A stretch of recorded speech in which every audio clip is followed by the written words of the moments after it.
बंदी छोड़ सतगुरु रामपाल जी महाराज जी की जय हो। परमपिता परमेश्वर जी की आप सभी प्यारी आत्माओं को मुझ पवन दास का सतसाहिब।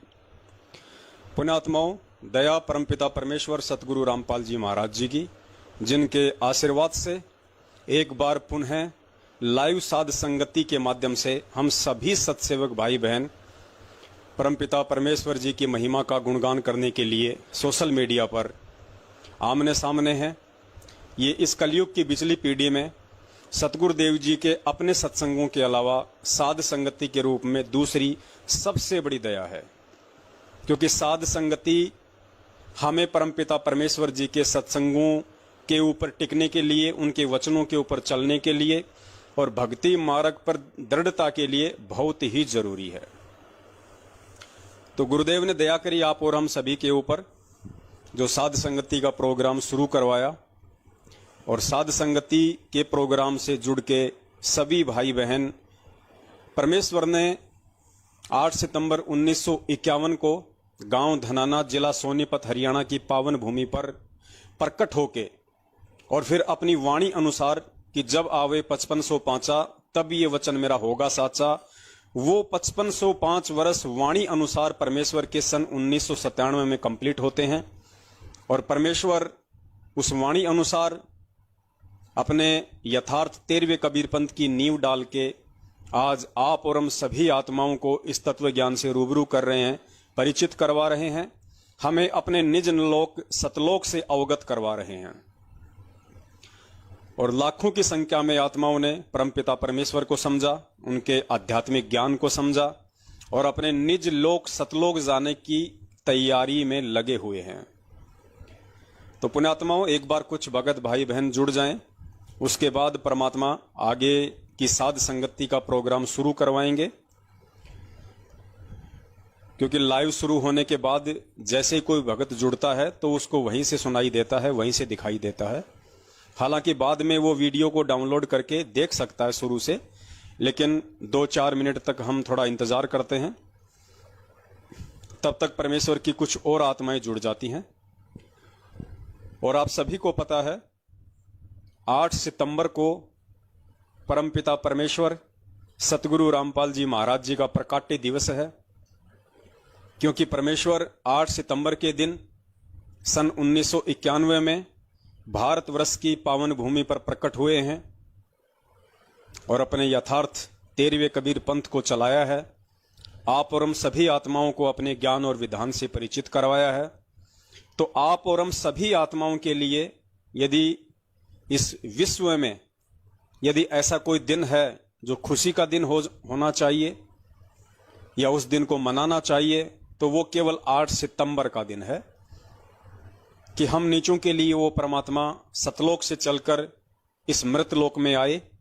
हम नीचों के लिए वो परमात्मा एक लीला करते हैं, हमें समझाने के लिए परमात्मा तरह तरह की घटनाओं को जन्म देते हैं और हमें समझाने के लिए आज वो परमात्मा हिसार जेल में बैठे हुए हैं कि किस प्रकार से एक सुयोग्य भगत को, एक सतगुरु सेवक को अपने सतगुरु के वचनों के ऊपर दृढ़ रहना है, अपने सतगुरु के प्रत्येक वचन पर विश्वास करते हुए भक्ति मार्ग पर चलना है। जिस प्रकार से 17 फरवरी 1988 को स्वामी रामदेवानंद जी महाराज जी से लीलामय तरीके से नाम दीक्षा लेकर सतगुरु रामपाल जी महाराज जी ने एक सुयोग्य शिष्य होने की भूमिका हमें करके दिखाई और उसी भूमिका के अंतर्गत आज वो परमात्मा हिसार जेल में बैठे हुए हैं और अपने संघर्षशील जीवन को दर्शाते हुए आज आप और हम सभी भाई बहनों के सामने एक उदाहरण पेश कर रहे हैं कि अध्यात्म में आने के बाद और सतगुरु की पहचान होने के बाद चाहे कितनी ही तुम्हारी परीक्षा हो, चाहे कितने ही तुम्हारे ऊपर दुख, तकलीफ, संकट आए, काल तुम्हें किसी भी तरह की घटनाओं को अंजाम देके तोड़ने की कोशिश करे, अपने सतगुरु के प्रति और इस भक्ति के प्रति तुम्हारे मन में चाहे वो शंकाएं पैदा करें या कोशिश करें, लेकिन तुमने अपने गुरुदेव के ऊपर, अपने परमेश्वर के ऊपर दृढ़ विश्वास बनाए रखना है। और ये दृढ़ विश्वास तभी कायम रह सकता है जब हम सतगुरु की पहचान कर लेंगे, जब हम सतगुरु की परख कर लेंगे, और सतगुरु की पहचान और परख आम जीव के बस की बात नहीं है, या यूं कह लीजिए किसी भी जीव के बस की बात नहीं है, क्योंकि सृष्टि में सभी के सभी आम जीव हैं, सिवाय उस परमपिता परमेश्वर के जो सतगुरु रूप में आते हैं। तो उन्हीं के आशीर्वाद से हम उनकी पहचान थोड़ी बहुत कर पाने में सक्षम होते हैं। और जब पहचान हमें हो जाती है कि हाँ ये सतगुरु पूर्ण है, उसके बाद पुण्यात्माओं सिर धड़की बाजी लगाने का ये भक्ति मार्ग है। उसके बाद हमने सतगुरु के प्रत्येक वचन पर मंसूर जी की तरह, मीरा जी की तरह, धन्ना जी की तरह दृढ़ होके चलना है, चाहे कितने ही संकट और परेशानियों का सामना क्यों ना करना पड़े। फिर अंत में जीत परमात्मा उन्हीं आत्माओं की करवाता है। तो दया परमपिता परमेश्वर जी की, और हम कोशिश करेंगे कि 8 सितंबर सतगुरु प्रकट दिवस तक हम ज्यादा से ज्यादा लाइव आएं, और 8 सितंबर तक हम ज्यादा से ज्यादा उन सभी प्रमाणों को, उन सबूतों को भगत समाज के सामने रखने का प्रयास करें, जिससे ये और अधिक साबित हो सके, प्रमाणित हो सके कि हाँ 8 सितंबर 1951 से सतगुरु रामपाल जी महाराज जी के चोले में स्वयं वो कबीर परमात्मा ही धरती पे प्रकट हैं। कई भाई बहनों को शंका होती है कि उस परमात्मा का नाम तो कबीर है और उसका तो कलयुग में यही नाम चलेगा। तो भाई हमने भी कभी उस परमात्मा के नाम को छेड़ने की कोशिश नहीं की है, और ना ही हमने ये कहा है कि भाई इस कलयुग में कबीर नाम नहीं चलेगा। बिल्कुल चलेगा, क्योंकि ये परमेश्वर का वास्तविक नाम है, ये परमेश्वर का वैदिक नाम है, ये परमेश्वर का शास्त्रिक ज्ञान है। क्योंकि शास्त्रों में वर्णित है, वेदों में यही नाम वर्णित है, तो परमेश्वर का तो यही नाम रहेगा। लेकिन जिस प्रकार वही परमेश्वर कबीर साहेब आज सतगुरु रामपाल जी महाराज जी के चोले में आए हुए हैं, और जिस प्रकार से हमें सतगुरु रामपाल जी महाराज जी वाला जो रूप है उसी से हमें अधिक प्रेम है, हमें अधिक प्यार है, उसी रूप में हमारी श्रद्धा है, उसी रूप में हमारी दृढ़ता है। ठीक इसी प्रकार नाम तो परमेश्वर का कबीर ही है और कबीर ही रहेगा। लेकिन जो सतगुरु भगत होता है, उस भगत के लिए उस कबीर नाम से ज्यादा महत्व उसके सतगुरु का नाम होता है, क्योंकि बेड़ा पार वक्त गुरु से होता है, और वक्त गुरु आके जो नाम देता है उस नाम से बेड़ा पार होता है। तो हमने कभी भी परमेश्वर जी के नाम का विरोध नहीं किया है, ना हम करने की हिम्मत कर सकते और ना हमारी औकात है। यह तो उन भाई बहनों की व्यर्थ की चिंता है जो सतगुरु को ना पहचान पाने के चलते, और हम सत्सेवकों से थोड़ी बहुत ईर्ष्या रखते हैं, तो मन में इस तरह की खरपतवार उनके आती रहती हैं। फिर वो कहते हैं कि भैया तुम कबीर प्रकट दिवस क्यों नहीं मनाते 8 सितंबर को? गुरुजी भी तो कबीर हैं। तो भाई हमने तो मना किया नहीं कि 8 सितंबर को कबीर जी का प्रकट दिवस नहीं हो सकता। हम तो ये कहते हैं कि कबीर जी का असली प्रकट दिवस ही 8 सितंबर है। अब आप चाहे उसको सतगुरु प्रकट दिवस कह लीजिए, आप चाहे उसको कबीर प्रकट दिवस कह लीजिए, बात एक ही है। क्योंकि हमने केवल 650 साल पहले वाली या उससे पहले परमात्मा जिन जिन अवतारों में आए हैं, जिन जिन रूपों में आए हैं, वो फोटो हमारे किसी काम की नहीं है। आज से पहले परमेश्वर के जितने भी स्वरूप हैं, एक वर्तमान संत रामपाल जी महाराज वाले स्वरूप को छोड़ के, उनके अलावा उनका कोई भी स्वरूप, कोई भी फोटो हमारे किसी काम की नहीं है। तो हमने तो केवल फोटो को रिजेक्ट किया है कि वो फोटोएं हमारे किसी काम की नहीं है। और वो जो फोटो हैं, जैसा हम देखते हैं दाढ़ी मूछ वाला रूप, उस रूप को तो काल भगवान ने मांग रखा है। यानी उस रूप में तो वो कभी भी आके किसी भी जीव को भ्रमित कर सकता है। ये उसके पास में पावर है, उसने वरदान लिया हुआ है। आपको पिछली वीडियो में परमात्मा का वो सत्संग भी सुनाया था, आज भी सुना देंगे यदि टॉपिक आया तो दया परमात्मा की। तो 8 सितंबर को चाहे आप सतगुरु प्रगट दिवस कह लीजिए, चाहे उसको कबीर प्रगट दिवस कह लीजिए, बात एक ही है। ये तो खाली सोच का फर्क है। तो पुण्यात्माओं, अब हो क्या रहा है कि सतलोक आश्रम मैनेजमेंट हरियाणा भी अपनी पिछले वर्ष की जो करनी थी, कौन सी करनी? इन्होंने जो 8 सितंबर को सतगुरु रामपाल जी महाराज जी का जन्म दिवस मनाया था, सरेआम इन्होंने पीले पर्चे संगत में डाले थे, ऑडियो संगत में डाली थी, और बाकायदा इन्होंने 8 सितंबर के दिन 2 या 3 घंटे का एक सत्संग भी चलाया था साधना टीवी चैनल पे, दिन के 9 से 12 बजे तक। और सभी भगत भाई बहनों से उस अविनाशी परमात्मा का जन्मदिन मनवाया था, जन्म दिवस मनवाया था। तो 1 साल होने को आ रहा है। बहुत सारी बातें हुई संगत में। सत्सेवकों से परमात्मा ने बहुत सारे सबूत और प्रमाण डलवाए, जिनसे यह साबित हो गया कि सतगुरु अविनाशी है, वो स्वयंभू है, वो प्रकट होता है। और सतगुरु का जन्म दिवस मनाने वाला अंत में कुत्ते की योनि में जाता है। ढेरों प्रमाण देखने के बाद इस 1 साल के दौरान अब इन लोगों को अंदर ही अंदर शर्म महसूस हो रही है। अब ये सोच रहे हैं कि यारो तुम तो ना घर के रहे ना घाट के, अब क्या करें? क्योंकि यहां तो परमात्मा के सत्संगों से ही सत्सेवकों ने साबित कर दिया संगत में, सैकड़ों की संख्या में 2-2, 3-3 घंटे की वीडियो डाल के कि भैया संत रामपाल जी महाराज जी खुद कबीर परमात्मा है। और 8 सितंबर को ये परमात्मा काल भगवान से आंख मिचोली खेलते हुए और आप और हम सभी पिछली पीढ़ी के शिक्षित जीवों से ज्ञान आधार से अपनी पहचान करवाने के लिए इस तरह से एक परिवार में आने की इन्होंने लीला की है। एक माता पिता अपने पास में रखने की इन्होंने एक लीला की है। एक दासी और बच्चे अपने पास में रखने की एक लीला की है। बाकी ये तो वही परमात्मा है जो 650 साल पहले कहा करता था कि मात पिता कछु ना मेरे घर दासी, और जुल्हे का सुत आण कहाया लोग करे मेरी हांसी। ये वही कबीर परमात्मा है। सिर्फ आंखों का धोखा है उन लोगों के लिए जो इस तत्व ज्ञान आधार से सतगुरु को पहचान नहीं रहे हैं। तो अब इनको शर्म आने लग गई, बेचारे शर्मिंदा हो गए, क्योंकि बहुत सारे लोगों ने देखा देखी में, जल्दबाजी में इनके कहने पे 8 सितंबर को सतगुरु का जन्मदिन तो मना लिया, लेकिन उसके बाद से उनकी आत्मा को चैन बिल्कुल भी नहीं, शांति बिल्कुल भी नहीं। हमेशा 1 साल से वो यही सोचते आ रहे हैं, हे परमात्मा दोबारा कब से 8 सितंबर आवे और कब से हमने जो इन कुकर्मियों के बहकाव में आके उस अविनाशी परमात्मा का जन्मदिन मनाने की महागलती की थी, कब हम गुरुदेव से माफी मांग के पुनः 8 सितंबर को उनका प्रकट दिवस मना के अपनी उस भूल को सुधारें और परमात्मा हमें क्षमा करे।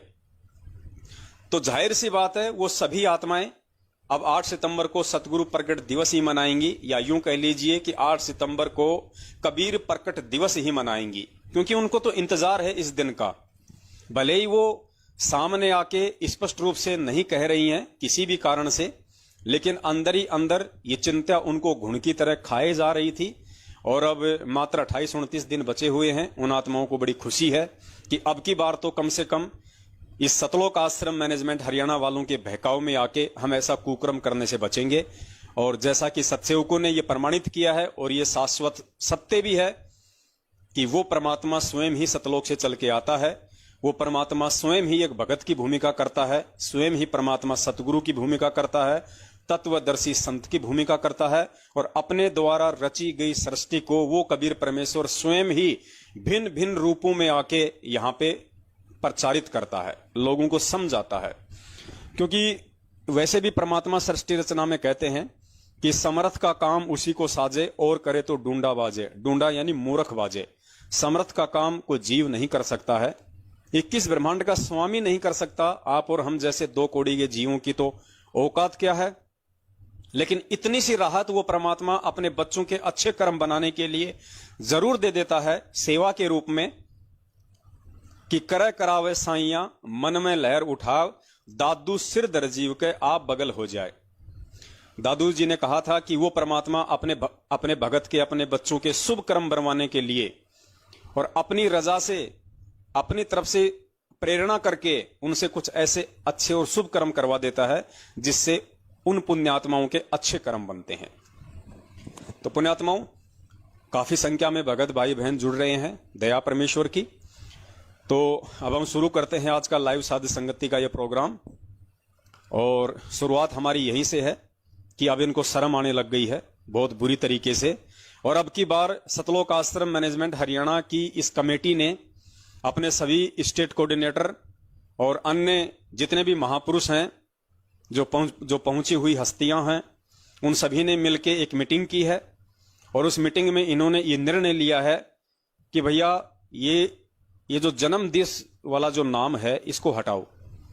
अगर ये जन्म दिवस या जन्मदिन वाला नाम नहीं हटाया तो आने वाले समय में जो पीढ़ियां हैं वो धिक्कारेंगी हमें, और हम तो चलो मर जाएंगे, शरीर छोड़ जाएंगे, लेकिन हमारे जो बच्चे होंगे उनको लोग बोलने नहीं देंगे कि देख तेरे दादा के कुकर्म, देख तेरे बाप के कुकर्म, इतने साल तक गुरुजी की शरण में रहा और उन्हें समझ नहीं पाया, जन्मदिन मना दिया भगवान का।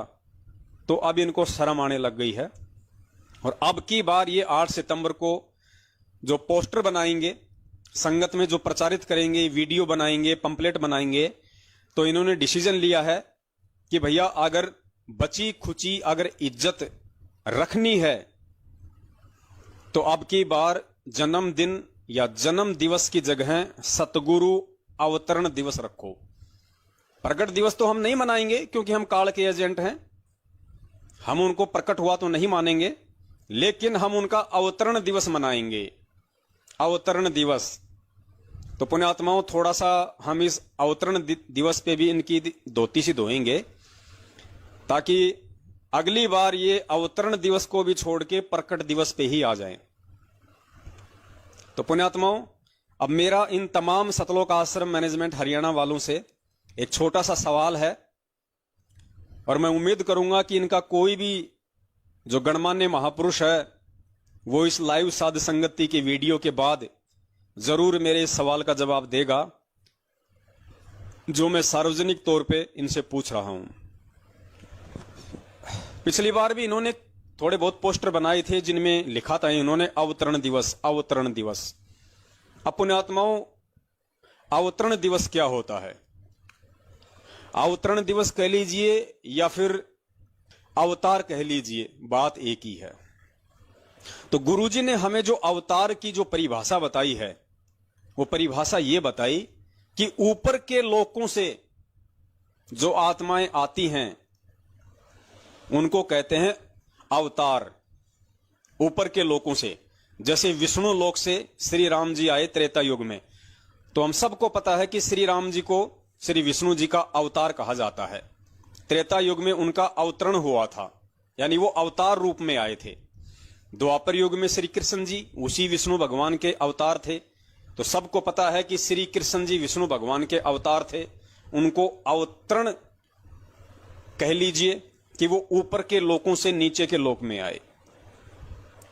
अब मेरा इनसे सवाल यह है कि गुरुदेव ने हमें जो अवतार या अवतरण की जो परिभाषा बताई है उसके अकॉर्डिंग यदि कबीर परमात्मा का कोई अवतार इस धरती पे आएगा, अगर तुम सतलोक आश्रम मैनेजमेंट हरियाणा वाले ये मानते हो, क्योंकि ये तो तुम्हारे पोस्टर साबित करते हैं कि तुमने लिखा है पिछली बार भी कि संत रामपाल जी महाराज जी का अवतरण दिवस 8 सितंबर 1951।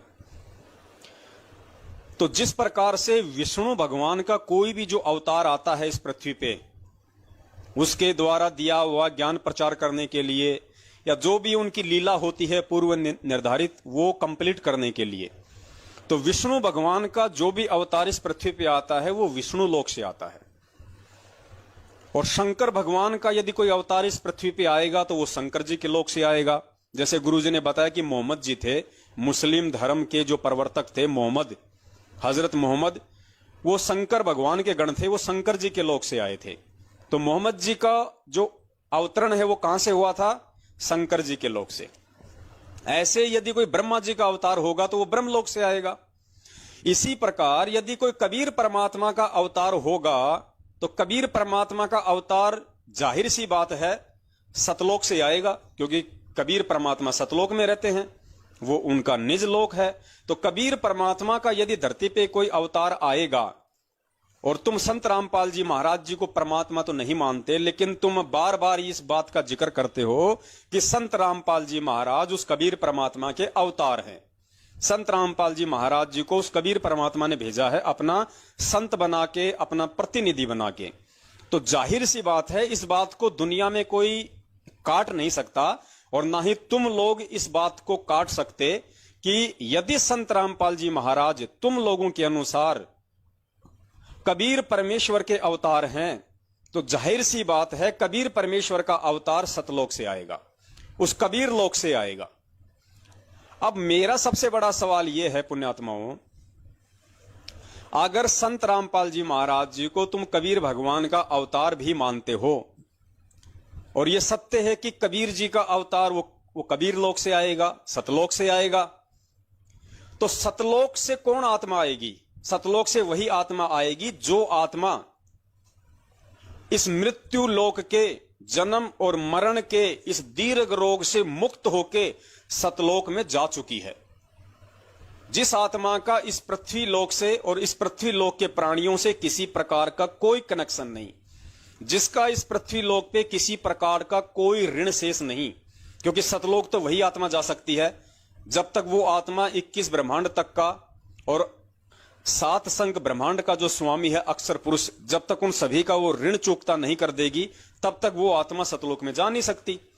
तो अगर संत रामपाल जी महाराज यदि कबीर जी के अवतार हैं तो जाहिर सी बात है वो सतलोक से पृथ्वीलोक पे आए 8 सितंबर 1951 को, और सतलोक से आए हैं तो इस पृथ्वीलोक से उनका कोई ऋण नहीं, उनका कोई लेन देन नहीं, वो तो खाली कबीर परमात्मा के दास बन के आए, वो तो खाली कबीर परमात्मा के प्रतिनिधि बन के आए हैं, उनका नाम लेके आए हैं, उनकी शब्द शक्ति लेके आए हैं, वो तो उनके आदेश से उनका काम पूरा करने के लिए आए। तो संत रामपाल जी महाराज जी का तो पृथ्वीलोक पे किसी प्रकार का कोई ऋण है ही नहीं। तो मेरा सवाल तुम लोगों से यह है कि यदि संत रामपाल जी महाराज जी को तुम कबीर जी का अवतार मानते हो और कबीर जी का अवतार सतलोक से आएगा और सतलोक से जो प्राणी यहां आएगा उस परमात्मा का संदेशा लेके, तो इस लोक से उसका किसी प्रकार का कोई ऋण नहीं है, तो फिर वो संत रामपाल जी महाराज गांव धनाना जिला सोनीपत हरियाणा में भगतमती इंद्रो माई के गर्भ से जन्म क्यों लेगा? उनके पेट में 9 महीने वो कष्ट क्यों उठाएगा? उनके पेट में 9 महीने ऊपर को पैर नीचे को सिर वो नरक क्यों भोगेगा? क्योंकि सतलोक से जो आत्मा आएगी उस आत्मा का इस पृथ्वी लोक पे कोई ऋण नहीं होता है। तो इंद्रो माई से संत रामपाल जी महाराज जी का ऐसा कौन सा ऋण था, ऐसा कौन सा वो कर्जा शेष रह गया था जो संत रामपाल जी महाराज जी उस ऋण को चुकाने के लिए, उस कर्जे को चुकाने के लिए इंद्रो माई के गर्भ में आएंगे और 9 महीने वो कष्ट उठाएंगे। क्योंकि सतलोक से जो आत्मा आएगी यदि उस परमात्मा का प्रतिनिधि भी बनके, उस परमात्मा के अवतार रूप में यदि कोई आत्मा भी आएगी, तो पुण्यात्माओं फिर हमें यह जवाब दे दो कि उस आत्मा का इंद्रो माई से क्या ऋण था, क्या संबंध था? वो मुक्त हो चुकी आत्मा खाली अपने परमेश्वर का आदेश लेके इस लोक पे आएगी, तो उसका इंद्रो माई से क्या संबंध था? कौन सा ऋण बाकी था, कौन सा वो कर्जा बाकी था? और यदि कोई कर्जा बाकी था तो संत रामपाल जी महाराज जी की आत्मा फिर मुक्त कैसे हो गई? तो पुण्यात्माओं, ये सतलोक आश्रम मैनेजमेंट वाले हर पॉइंट पे फेल हैं। ये भी साबित नहीं कर सकते कि संत रामपाल जी महाराज कबीर जी के अवतार हैं। अगर अवतार हैं तो साबित करो इंद्रो माई के गर्भ में क्यों आएगा अवतार? अवतार इंद्रो माई के गर्भ में क्यों आएगा? अरे जो केशव बंजारा था वो कबीर जी का अवतार था, वो कबीर जी ही थे जो स्वयं एक लीला करते हुए दूसरे रूप में सतलोक से नीचे उतरे थे।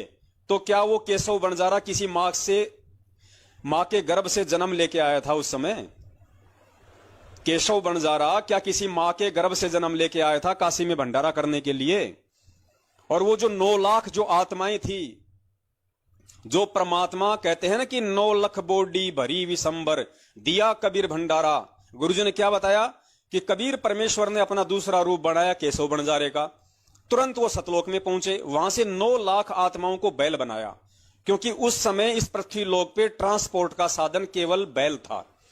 अगर उस समय ट्रक होते तो परमात्मा उनको बैल नहीं बनाते, परमात्मा तुरंत ट्रक बना लेते अपने आप ही अपने शब्द से और सामान लाद के वापस ले आते। तो उस समय ट्रांसपोर्टेशन का कोई साधन था नहीं, केवल बैलगाड़ियों से या बैलों से होता था। तो परमेश्वर ने उन सतलोक वाली आत्माओं को बैल बनाया। ये परमेश्वर के गुणों में है, ये परमेश्वर के पास में पावर है, शब्द शक्ति है। वो चाहे तो आत्मा का पत्थर बना दे, चाहे तो बैल बना दे, बैल से वापस परमेश्वर उसको सतलोक में बैठा दे। तो गुरुजी ने क्या कहा कि वो 9 लाख आत्माएं सतलोक से परमात्मा लेके आए थे, वो बैल बन के आई थी। और उसके बाद में जो सेवादार थे, जितने भी सेवादार थे, वो सारे के सारे सेवादार भी परमात्मा सतलोक से लेके आए थे। और उनकी पहचान बताई परमात्मा ने कि वो जितने भी सेवादार थे उन सब के जो पैर थे वो जमीन से 1 फुट ऊपर थे। किसी भी प्राणी का जो सेवादार बन के आए थे जो सतलोक से, एक का भी पैर जमीन को नहीं छू रहा था। उसका रीजन बताया गुरुजी ने कि ये ऐसा गंदा लोक है कि पृथ्वी ऊपर पग जो धारे वो करोड़ जीव एक दिन में मारा है। एक दिन में 1 करोड़ जीव मरते हैं हमारे से, जब हम रोजी रोटी के लिए अपने घर से बाहर निकलते हैं। तो वो सेवादार तो 3 दिन रहे थे काशी में, तो 3 दिन में तो 3 करोड़ जीव मर जाते, और 3 करोड़ जीवों का भार और ऋण उतारने के लिए उनको असंख्य जन्म फिर यहीं पे भोगने पड़ते। तो परमेश्वर ने तो उन आत्माओं के पृथ्वी पे पैर भी नहीं टिकने दिए। वो थे कबीर जी के अवतार, वो थे सतलोक से आई हुई आत्मा उस परमेश्वर की। तो पुण्यात्माओं, जब वो 9 लाख बैल वो किसी गाय के गर्भ से जन्म लेके नहीं आए, वो जितने भी हजारों की संख्या में सेवादार लेके आए थे परमात्मा 650 साल पहले सतलोक से, कोई भी सेवादार किसी मां के गर्भ से जन्म लेके नहीं आया। उनके तो जमीन पे पैर तक नहीं टिक रहे थे, क्योंकि वो आत्मा थी, वो जीव थे। अगर उनके पैर जमीन पे टिक जाते तो उन पे यहां का जो कर्म विधान है वो लागू हो जाता। इसलिए परमात्मा ने उनके पैर नहीं टिकने दिए। लेकिन केशव बंजारे के रूप में परमात्मा ने जमीन पे पैर टेके हुए थे। खुद वो कबीर परमात्मा 120 साल तक रहा, उसने जमीन पे पैर टेके हुए थे, क्योंकि ये इस पृथ्वी लोक के जो ये विधान है, जो ये कर्म है, ये उस परमेश्वर पे लागू नहीं है, बाकी हर जीव पे लागू है, हर आत्मा पे लागू है। तो सतलोक से तो वो आत्मा आई थी उस परमात्मा की। तुम कहते हो कि संत रामपाल जी महाराज जी कबीर जी के अवतार हैं। अरे कबीर जी के अवतार भी, यानी वो आत्माएं भी काशी में आई थी 650 साल पहले, जिनके परमात्मा ने पृथ्वी पे पैर नहीं टिकने दिए। क्यों नहीं टिकने दिए? क्योंकि उनपे वो कर्म लागू हो जाता, क्योंकि वो जीव थे, वो आत्माएं थी। लेकिन परमेश्वर ने केशव बंजारे के रूप में जमीन पे पैर टेके, और खुद वो कबीर परमात्मा तो टिका टिकाया था। तो भाई, यदि संत रामपाल जी महाराज जी कोई आत्मा होती उस कबीर परमात्मा की भेजी हुई, तो अब आप समझ सकते हो कि आत्मा इस पृथ्वी लोक पे उस परमात्मा का काम नहीं कर सकती। आत्मा तो खुद यहां पे ऋण संबंधों में बन जाएगी, काल भगवान उसको जकड़ लेगा। तो इसलिए यदि तुम अपने इज्जत बचाव के लिए, अगर तुम अब की बार 8 सितंबर को ये अवतरण दिवस का भी बहाना गढ़ोगे कि संत रामपाल जी महाराज तो कबीर जी के अवतार हैं, उनका अवतरण दिवस मनाएंगे, तो यहां भी तुम फेल हो जाओगे भाई। तुम्हारे पास जवाब नहीं है, तुम्हारे पास देने के लिए जवाब नहीं है। तुमसे बच्चा बच्चा सवाल करेगा कि रे नालायको, तुमने इतने दिनों से क्या आध्यात्मिक ज्ञान समझा? अगर कबीर जी के अवतार संत रामपाल जी महाराज हैं, तो अवतार तो सतलोक से आएगा कबीर जी का। कबीर जी का अवतार कोई विष्णु लोक से तो आएगा नहीं, कबीर जी का अवतार है तो सतलोक से आएगा। अब सतलोक से आएगा तो इंद्रोमाई के गर्भ से क्यों आएगा? मुझे ये बता दो, इंद्रोमाई से उसका कौन सा ऋण शेष रह गया था? और शेष रह गया था तो वो आत्मा सतलोक कैसे गई और सतलोक पहुंच गई और परमेश्वर के आदेश से आई है, तो उसका इंद्रोमाई से क्या ऋण है? तुम गोल गोल घूमते रहोगे, तुम्हारे को 7 जन्मों में इस सवाल का जवाब नहीं मिलेगा। क्योंकि इस सवाल का जवाब यदि किसी को लेना है तो उसने संत रामपाल जी महाराज जी को ही परमात्मा मानना पड़ेगा, संत रामपाल जी महाराज जी को ही कबीर परमेश्वर मानना पड़ेगा, और संत रामपाल जी महाराज जी को ही 8 सितंबर 1951 के दिन गांव धनाना, जिला सोनीपत, हरियाणा में भगत नंदराम जाट और इंद्रोमाई के पेट से नहीं, उनके गर्भ से नहीं, एक लीलामय रूप में परमेश्वर ने प्रकट होके, और परमेश्वर ने यह दिखलाया कि भगवान समर्थ है, वो किसी भी विधि से आ सकता है। जैसे 300 वर्ष पहले ठीक इसी प्रोसीजर से, माता पिता वाली प्रोसीजर से, एक जाट परिवार से, एक किसान परिवार से, एक शादी वाली प्रोसीजर से, वो कबीर परमेश्वर गरीबदास जी महाराज जी के रूप में आया। और पुण्यात्माओं, ये गरीबदास जी महाराज जी के रूप में जो परमात्मा आए थे, ये सिर्फ और सिर्फ आज आप और हमें ये दृढ़ता देने के लिए, आप और हमें ये विश्वास दिलाने के लिए कि परमात्मा जब चाहे जिस रूप में, जिस लीलामय तरीके से प्रकट हो सकता है। वो समर्थ है, वो कुछ भी कर सकता है, लेकिन उसके प्रकट होने की लीला को केवल उसके अपने जो हीरे मोती लाल हैं वही समझ पाएंगे, जिनके लिए वो परमात्मा इस पृथ्वी लोक पे आता है। तो पुण्यात्माओं, अब की बार जो ये नया नाटक शुरू करेंगे अवतरण दिवस वाला, तो आप लोग सवाल पे सवाल करना इनके कोऑर्डिनेटरों से, नामदान संचालकों से और स्वयं इन लोगों से कि भैया साबित करो कि संत रामपाल जी महाराज कबीर जी के अवतार हैं। पहली बात तो ये कि उस कबीर जी ने आज से पहले कौन सा अवतार भेजा, उसका नाम बता दो। अगर कभी भी परमात्मा ने अपना कोई अवतार भेजा हो तो आज से पहले, अगर नहीं भेजा है तो आज क्यों भेजेंगे परमात्मा? और आज अगर संत रामपाल जी महाराज जी को भेजा है तो भाई वो मां के गर्भ में क्यों आएगा? और मां के गर्भ में आया है तो वो तो जेर में लिपटा हुआ है, वो तो गंदगी में लिपट के आया हुआ है। और जो मां के गर्भ से आया है वो ऋण संबंधी होता है, वो कर्जदार होता है, जो खुद 9 महीने मां के पेट में नरक भोग रहा हो, जो जेर रूपी उस गंदगी में लिपट के आया हो, जो आप और हमारी तरह एक मानुस हो, वो हमें क्या पार करेगा? हमें कहां से पार करेगा? तो इनसे सवाल करो पुण्यात्माओं, अगर इनकी आंखें खुल जाएं तो इनका अवतरण दिवस मनाना भी फैल। लेकिन क्या करे बेचारे, शर्म के मारे मनाएंगे, इनके पास कोई चारा नहीं है। देखो, पिछली बार मनाया जन्मदिन, अब की बार मनाया अवतरण दिन, और देख लेना अगली बार मनाएंगे ये प्रकट दिन, क्योंकि इनके पास कोई जगह नहीं रहेगी अपना मुंह छुपाने के लिए। अगली बार तो इतनी दया कर देंगे परमात्मा, संगत पूरी उल्ट जाएगी। क्योंकि अभी काफी संख्या में लोग आत्मिक रूप से हम सत्सेवकों के साथ हो चुके हैं, परमेश्वर के ज्ञान आधार से विचार करने लगे हैं। थोड़ी सी हिम्मत वो आत्मा नहीं कर पा रही है, क्योंकि मेरे पास तो फोन आते हैं, लोगों के रिएक्शन आते हैं। दास को अच्छे से पता है, पूरे के पूरे जो ग्रुप है वो तैयार बैठे हैं। जयपुर का दास आपको बता देता है, जयपुर में जितने भी भगत हैं 90% भगत मैनेजमेंट के खिलाफ हैं, क्योंकि मैं जयपुर से हूं, राजस्थान से हूं। तो 90% जो भगत हैं जो जयपुर से, वो मैनेजमेंट के खिलाफ हैं। सिर्फ थोड़ा बहुत उनको भय पता नहीं वो किस चीज का है, किस चीज का उनको वो डर सता रहा है। बाकी उनसे मेरी बातचीत होती रहती है, परमेश्वर की उन पे दया है, वो ज्ञान को समझने लगे हैं, गुरु जी को परमात्मा भी मानने लगे हैं। और वो आत्माएं पता नहीं कौन से दिन का इंतजार कर रही हैं। बाकी उन्होंने आर्थिक रूप से मैनेजमेंट का साथ देना बिल्कुल बंद कर दिया है। थोड़ा बहुत शारीरिक रूप से इनकी पुस्तक सेवाओं में वो लगे हुए हैं। धीरे धीरे परमात्मा दया करेंगे, वो सद्बुद्धि भी उनको देंगे, उनको वो भी समझ आएगी। तो अब हम आगे बढ़ते हैं पुण्यात्माओं, क्योंकि 8 सितंबर आ रहा है, और उससे पहले हम सभी भाई बहनों ने साध संगति के माध्यम से इतना दृढ़ हो जाना है कि भाई धरती पे यदि कोई भगवान है, कोई परमात्मा है, तो केवल संत रामपाल जी महाराज हैं, केवल मेरा सतगुरु है। उनके अलावा और कोई भगवान नहीं, कोई परमात्मा नहीं। और आपको एक छोटा सा इंटरव्यू दिखाते हैं। एक बहन है कोई छत्तीसगढ़ से, उर्वशी साहू, आपने उनका इंटरव्यू सुना होगा। ये लोग डालते रहते हैं, लेकिन वही बात है ना कि मुंह में राम और बगल में छुरी। कहने को तो सभी संत रामपाल जी महाराज जी को परमात्मा बताते हैं, भगवान बताते हैं, लेकिन मानना नहीं, बस जुबान तक सीमित रखो, दिल में मत उतारना कि वो भगवान है। तो देखिए पुण्यात्माओं, इन्हीं का एक इंटरव्यू जो साधना टीवी पे काफी समय से चला हुआ है, 2016 में इस बहन ने नाम लिया था, छत्तीसगढ़ से है।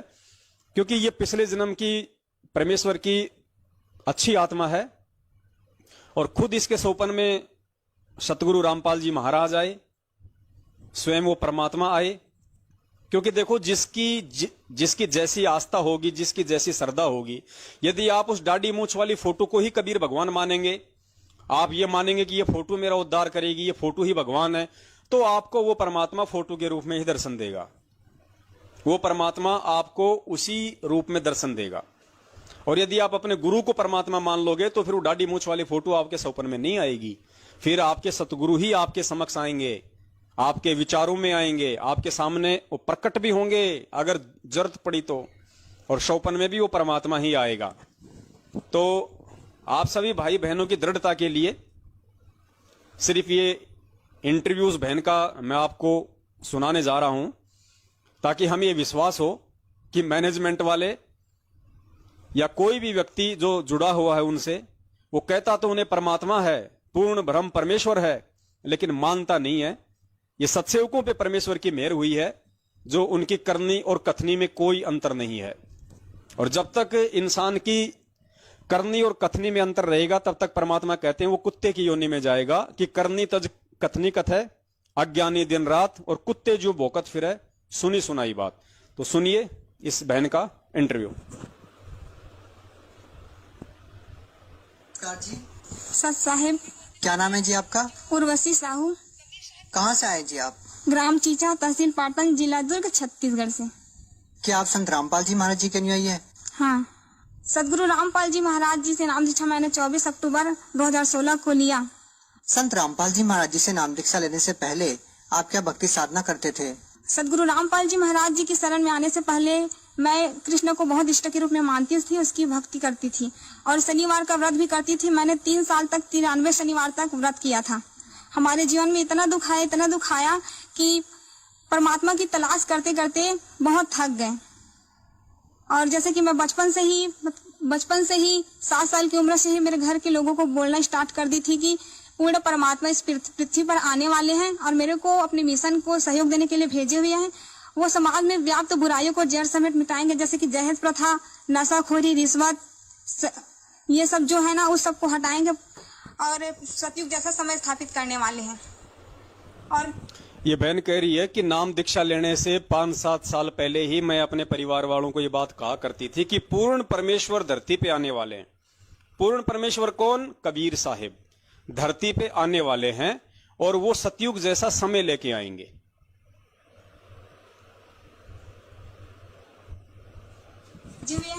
वो समाज में व्याप्त बुराइयों को जड़ समेत मिटाएंगे, जैसे कि दहेज प्रथा, नशाखोरी, रिश्वत, ये सब जो है ना, उस सब को हटाएंगे और सतयुग जैसा समय स्थापित करने वाले हैं। और मेरे को 2016 में भी मिलने वाला है, ये भी बताया था। क्या आपको समय की जानकारी थी? आपको जो महापुरुष जिसके बारे में आप बचपन से अपने परिवार वालों को बताते रहे हैं, वो आपको कब मिलेंगे? क्या आपको कोई जानकारी थी? बस समय पता था और पूर्ण परमात्मा है ऐसे करके पता था।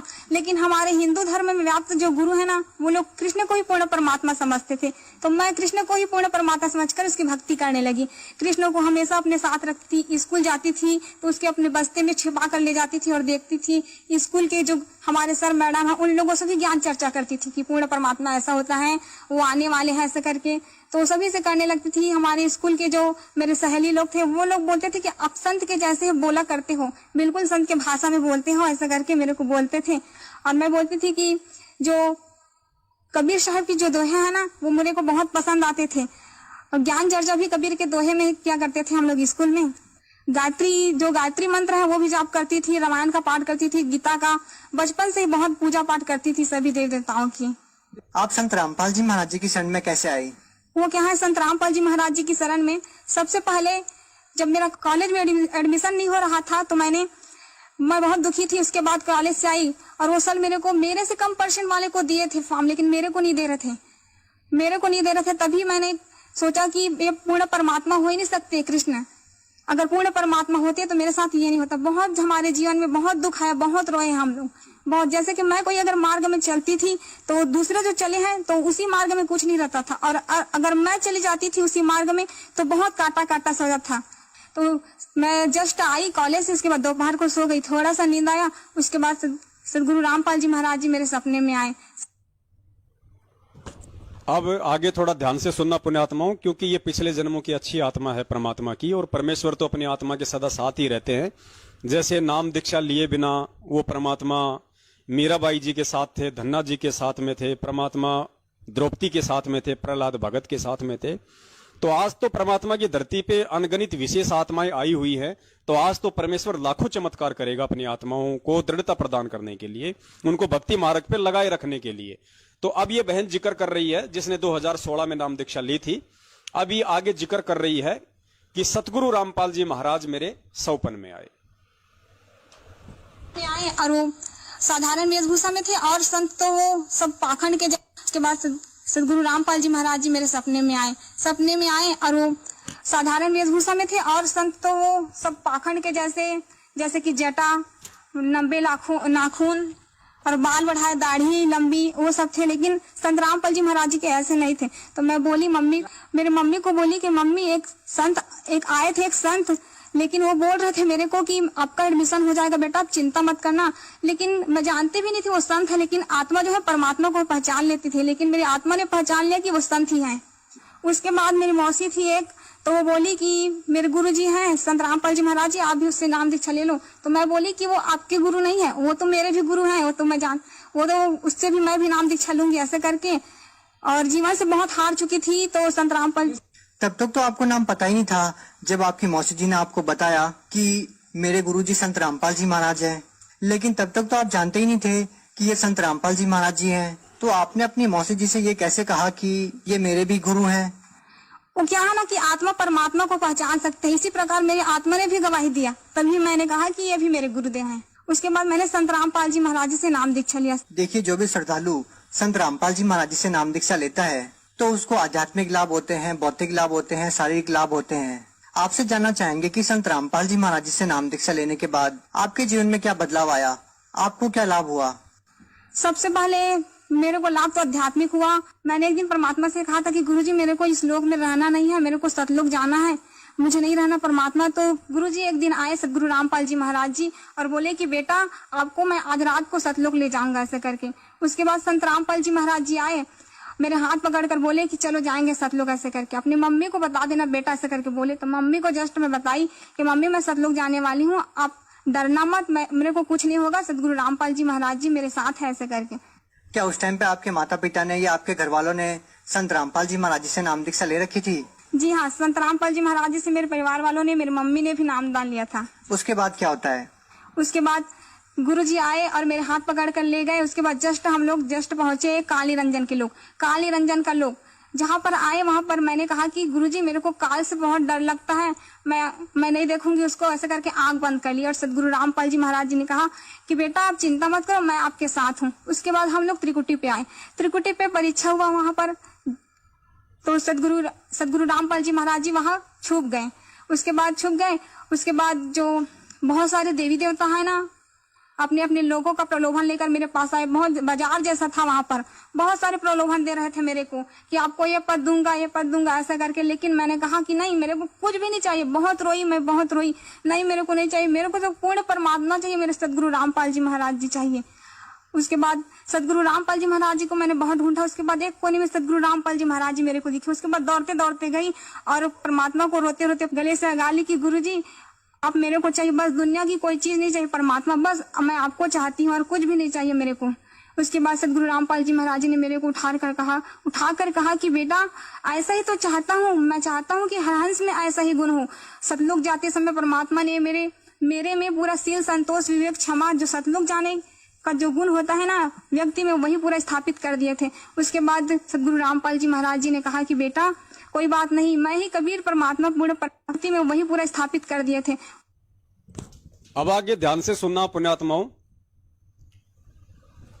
क्योंकि हमने जो निष्कर्ष निकालना है परमेश्वर के सत्संगों का या इन इंटरव्यू का, वो हमने यही निकालना है कि हमारे लायक क्या चीज है जो हमें दृढ़ता दे सकती है, जो हमारे अंदर ये दृढ़ विश्वास पैदा कर सकती है कि धरती पे संत रामपाल जी महाराज ही पूर्ण परमात्मा के रूप में प्रकट हैं। अब इस बहन को संत रामपाल जी महाराज जी जब ऊपर लेके गए और उसके बाद इस बहन से परमात्मा क्या कह रहे हैं, बस इस चीज को आप जी अपने दिलो दिमाग में बैठा लेना। ये साध संगति के माध्यम से परमात्मा इसी तरीके से हमारे विश्वास को दृढ़ करेंगे। और ये सौभाग्य है कि आप और हमने उस परमेश्वर को पहचान लिया उनके आशीर्वाद से, जबकि ना ही तो ये इंटरव्यू देने वाली बहन उनको पहचान पाई है और ना ही वो इंटरव्यू लेने वाला उनको पहचान पाया है। आगे सुनिए कि परमात्मा ने उस बहन से क्या कहा।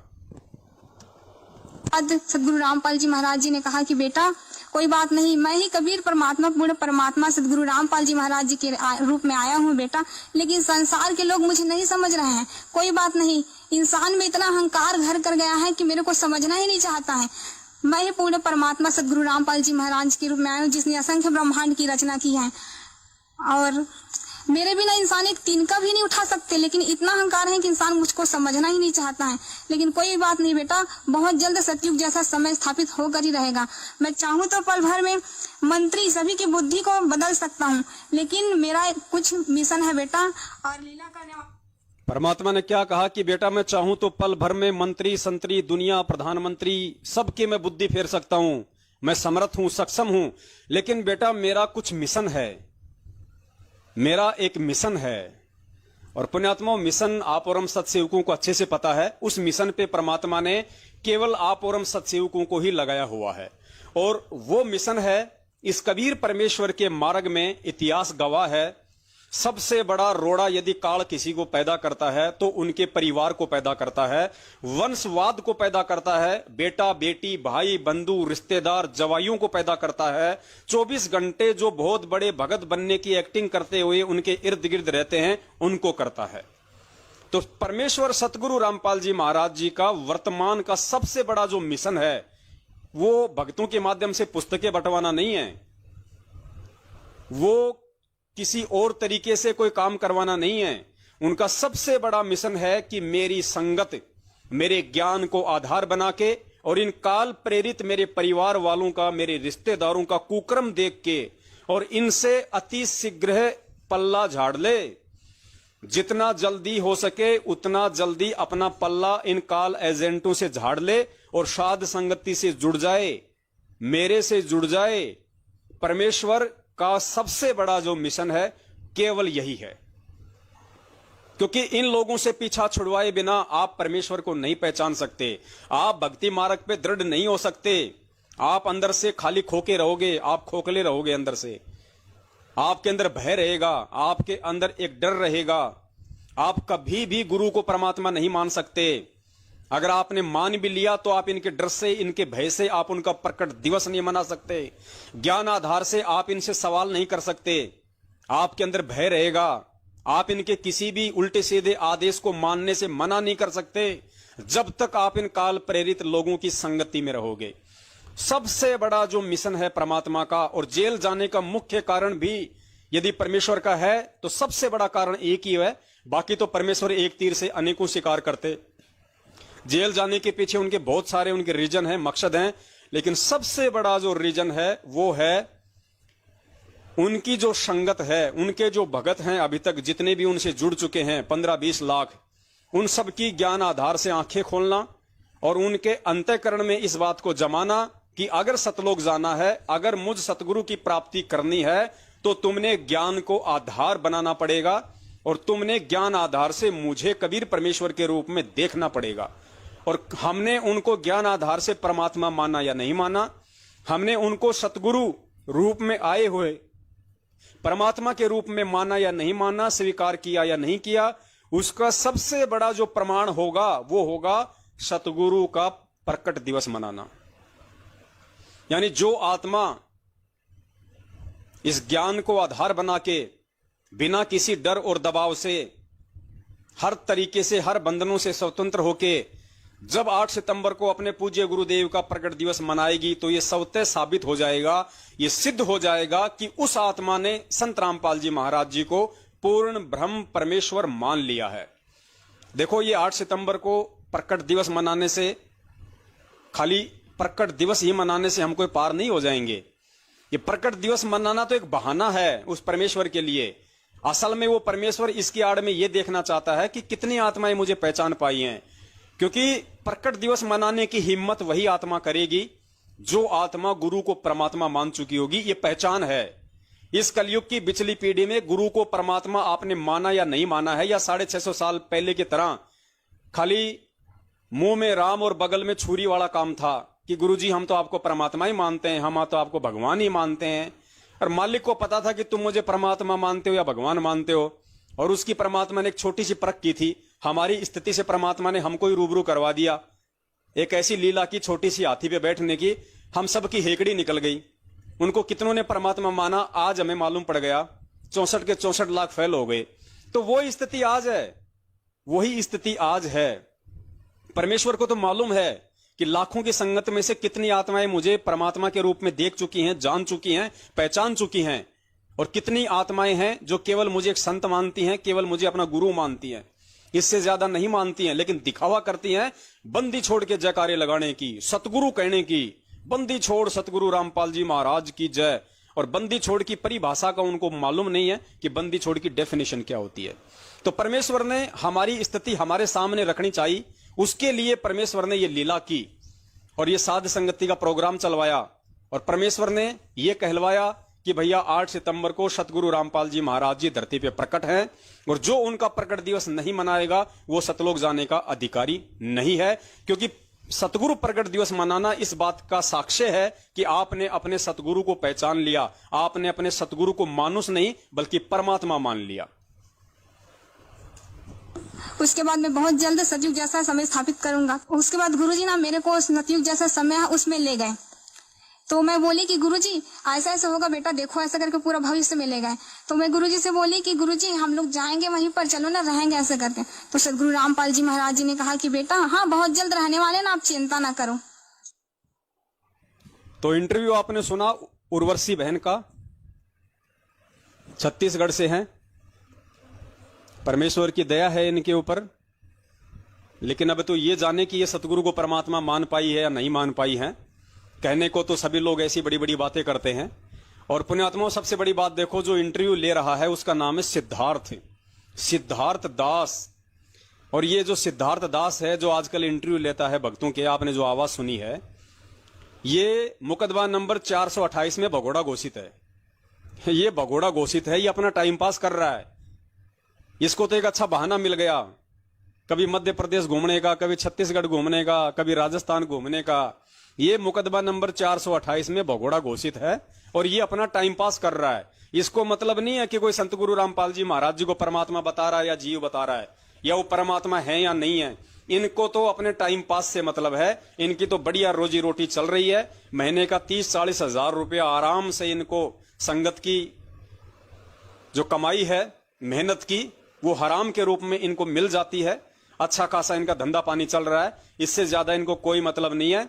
अरे इंसान है, सतगुरु का भगत है, सामने तेरी बहन क्या बोल रही है कि खुद संत रामपाल जी महाराज जी कह रहे हैं कि बेटा मैं ही कबीर परमात्मा हूं, पूर्ण ब्रह्म परमेश्वर हूं, और लोग अहंकार के चलते मुझे पहचान नहीं पा रहे। अब वो अहंकार वाला इशारा परमात्मा कहां कर रहा है? वो अहंकार वाला इशारा परमात्मा मैनेजमेंट की तरफ कर रहा है कि ये अहंकार ग्रस्त मान बढ़ाई के भूखे जीव मुझे पहचान नहीं रहे। जीव में इतना अहंकार समा गया। अरे दुनिया के लिए परमात्मा क्या कहेंगे? जिनको नाम दीक्षा दे दी, जो उनके भगत बन गए, आज उनमें इतनी मान बढ़ाई और अहंकार है, तो दुनिया से हम क्या उम्मीद करें कि दुनिया उनको भगवान मान ले? तो ये बहन सामने बोल रही है उसके, गुरुजी कह रहे हैं कि मैं ही कबीर परमात्मा हूं, पूर्ण ब्रह्म परमेश्वर हूं, लोग मुझे पहचान नहीं रहे। धरती पे संत रामपाल जी महाराज जी के रूप में मैं ही आया हुआ हूं। ये आराम से अपना पकड़ के और 10 इंच का पाए पर उसके मुंह की तरफ लगा के, हाँ जी क्या लाभ हुए, क्या लाभ नहीं हुए, फलाना दिखना तिखना। बस इनको टाइम पास से मतलब है। इनको कोई मतलब नहीं है कि वो क्या बोल रही है, मैं क्या पूछ रहा हूं और दुनिया क्या सुन रही है। इनको कोई मतलब नहीं है इन सब बातों से। तो ये सिद्धार्थ दास है, ये भगोड़ा घोषित है मुकदमा नंबर 428 में। ध्यान रखना, ये अपना टाइम पास कर रहा है छुप छुप के। अब देखियो पुण्यात्माओं, 650 साल पहले जो परमेश्वर ने लीला की थी हाथी पे बैठने की, अपनी बेटी को जो नाम दीक्षा ले चुकी थी, पहले जो कर्म से जो गणिका थी वैश्या थी, उसको परमात्मा ने सजा के धजा के हाथी पे बैठाया, रविदास जी को अपना पीलवान बनाया। और परमेश्वर ने एक परीक्षा ली थी। वो परीक्षा क्यों ली थी परमात्मा ने? सिर्फ और सिर्फ आप और हमें अपना आईना दिखाने के लिए कि जो तुम बोलते हो उसको तुम भगवान मानते भी हो क्या? तुम जो मुझे परमात्मा परमात्मा कह रहे हो, क्या तुम मुझे परमात्मा मानते भी हो क्या? तो परमेश्वर ने एक छोटी सी लीला की, ध्यान से सुनिए।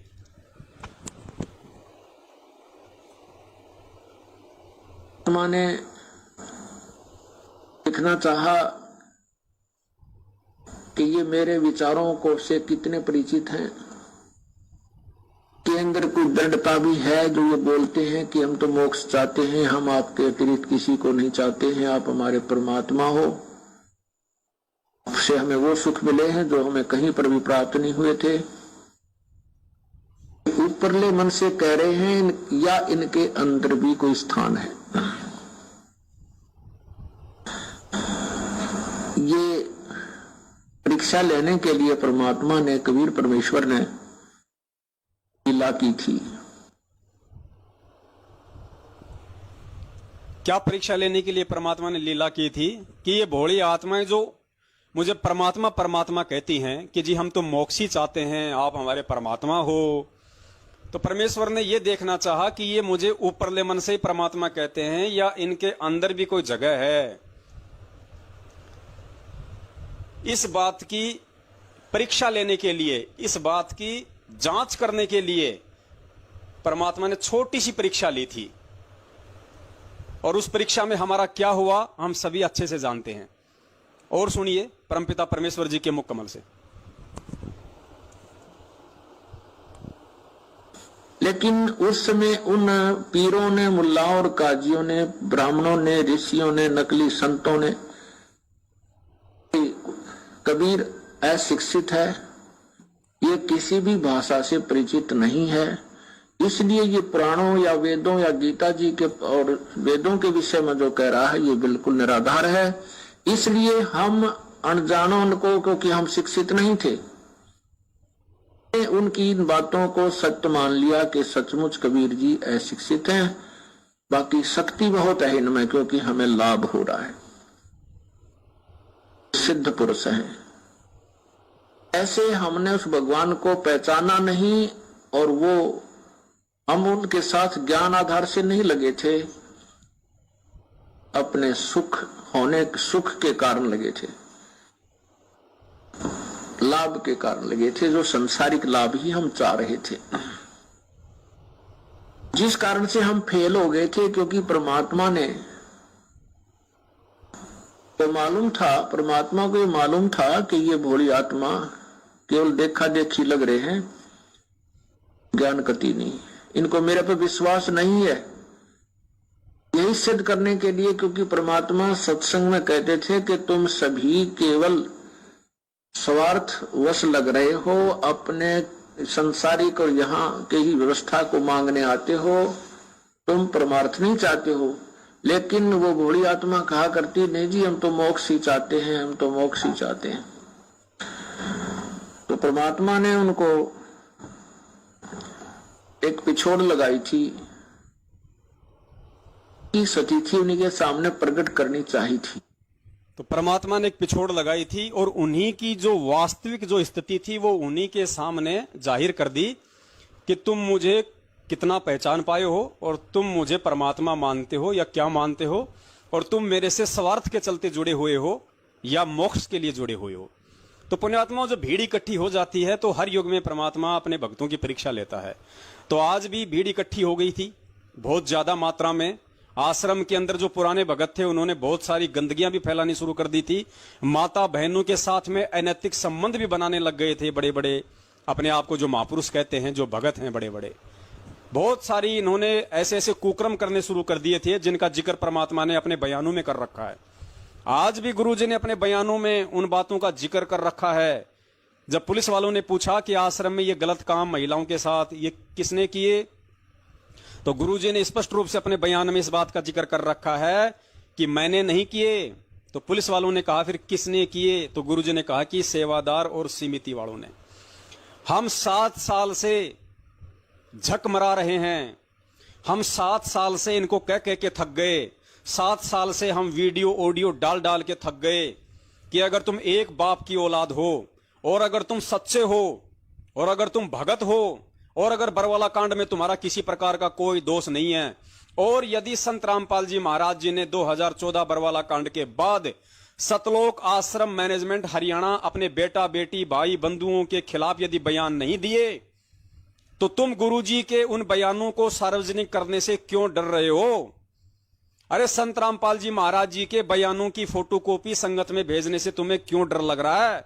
तुम्हारे क्यों पसीने आ रहे हैं?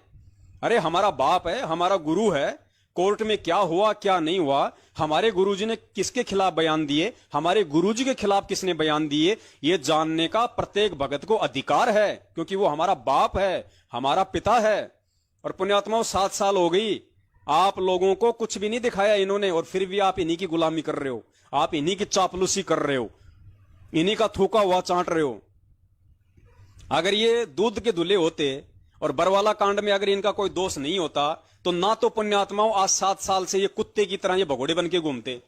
ये कुत्ते की तरह, परमात्मा कहता है ना, कुत्ता कारण फिरे टूका कारण फिरे कुकरा घर घर 70 घर फिरावे, टूका कारण फिरे कुकरा 70 घर फिरावे।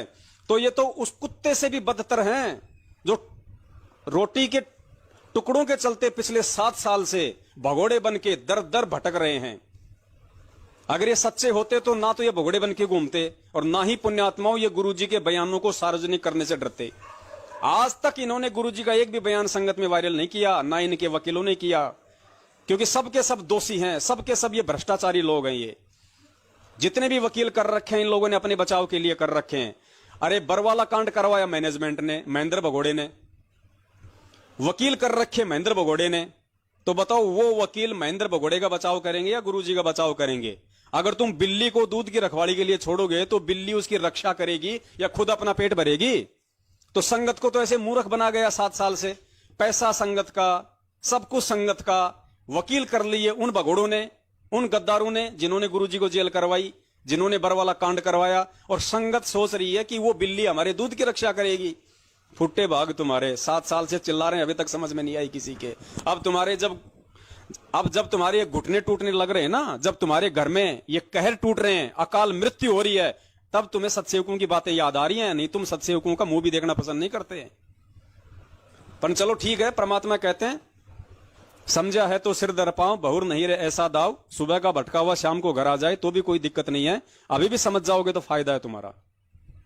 तो यहां परमात्मा कह रहे हैं कि उन पुण्यात्माओं को उनकी जो स्थिति थी वो परमात्मा ने दिखाई कि लो भाई, तुम मुझे कितना परमात्मा मानते हो, कितना तुम मुझे भगवान मानते हो, और तुम मेरे से अपने लोभ लालच और स्वार्थ के लिए जुड़े हुए थे या मोक्ष के लिए जुड़े हुए थे। तो परमेश्वर ने परीक्षा लेके सबको अपनी औकात याद दिला दी। तो पुण्यात्माओं, आज भी तो भीड़ इकट्ठी हो रखी है। आज क्या परमात्मा हमें अपनी औकात याद नहीं दिलाएगा? और परमेश्वर ने बरवाला कांड के बाद औकात याद दिला दी संगत को कि संगत संत रामपाल जी महाराज जी को खाली परमात्मा जुबान से कहती है या हृदय से मानती भी है? सिर्फ जुबान से बोलती है 90% संगत, सिर्फ जुबान से। बंदी छोड़ सतगुरु रामपाल जी महाराज की जय हो, हमारे गुरु जी कबीर जी हैं, हमारे गुरु जी कबीर जी के अवतार हैं, हमारे गुरु जी से हमारा मोक्ष होगा। अरे वो बात तो ठीक है, गुरु जी से ही मोक्ष होगा, लेकिन तुम कितना मान पाए गुरु जी को? ये तुम्हारी परीक्षा 7 साल से चल रही थी। और 2020 में तो परमात्मा ने तुम्हारा नींबू सा निचोड़ के रख दिया, जब मैनेजमेंट ने उसी कबीर परमात्मा का जन्मदिन मनवाया और तुम लोगों ने जन्मदिन मनाया, और परमात्मा ने तुम्हारी औकात तुम्हारे सामने लाके रख दी कि देख नालायक, तू मेरे को कहता था कि मेरा गुरुजी कबीर है, मेरा गुरुजी परमात्मा है, मेरा गुरुजी भगवान है, हैं? और नालायक तूने मुझे अपने जैसे मानुष की श्रेणी में लाके खड़ा कर दिया। मेरा जन्मदिन मना के मुझे मां के पेट से आया हुआ तूने साबित कर दिया मेरा जन्मदिन मना के। अरे नालायको, जन्मदिन तो मैं तुम्हारा ही मनाने के लिए मना करता हूं। गुरुजी के सत्संग सुनना, परमात्मा ने नाम दीक्षा लेने के बाद एक भगत को उसका जन्मदिन मनाने का आदेश नहीं दिया। अगर सतनाम मिल गया हो तो नियम पढ़ लेना। हमारा जन्मदिन तक परमात्मा ने मनाने के लिए मना किया हुआ है। तो सोचो वो परमात्मा अपना खुद का जन्मदिन अपने भक्तों से कैसे मनवाएगा? पुण्यात्मा, इतना तो विचार किया होता तुम लोगों ने कम से कम, वो काल भगवान का पीला पर्चा, उसमें लिखे हुए उन अक्षरों को फॉलो करने से पहले, कि जो सतगुरु 27 साल से अपने भक्तों को जन्मदिन मनाने के लिए मना कर रहा है, वो खुद अपने भक्तों से अपना जन्मदिन क्यों मनवाएगा? और अगर मैनेजमेंट को आदेश दिया था तो मैनेजमेंट वाले कुएं में पड़ते, वो जन्मदिन मनाते। तुम क्यों उनके पीछे अपनी ऐसी तैसी करवा के बैठ गए? अपना एक जन्म तुम लोगों ने बढ़ा दिया। जिसने गुरुजी का जन्मदिन मना लिया उसने अपना एक जन्म बढ़ा दिया। इसको नोट करके रख लेना, ये भक्ति है, कोई ड्रामेबाजी नहीं चल रही। ध्यान रखियो इस चीज को। तो परमेश्वर ने आज आप और हम सभी के सामने आईने की तरह हमारे जो अंतःकरण के जो विचार हैं वो रख दिए कि तुम गुरु को क्या मानते हो। तुम भगवान मानते हो कागज की फोटो को, तुम प्रकट दिवस मनाते हो कागज की दाढ़ी मूछ वाली फोटो का, और तुम मांगते हो मेरे से, प्रार्थना करते हो तुम मेरे से, दंडवत करते हो तुम मेरे को, आरती करते हो तुम मेरे आगे, गुरु कहते हो तुम मुझे, और प्रकट दिवस मना रहे हो तुम कागज की फोटो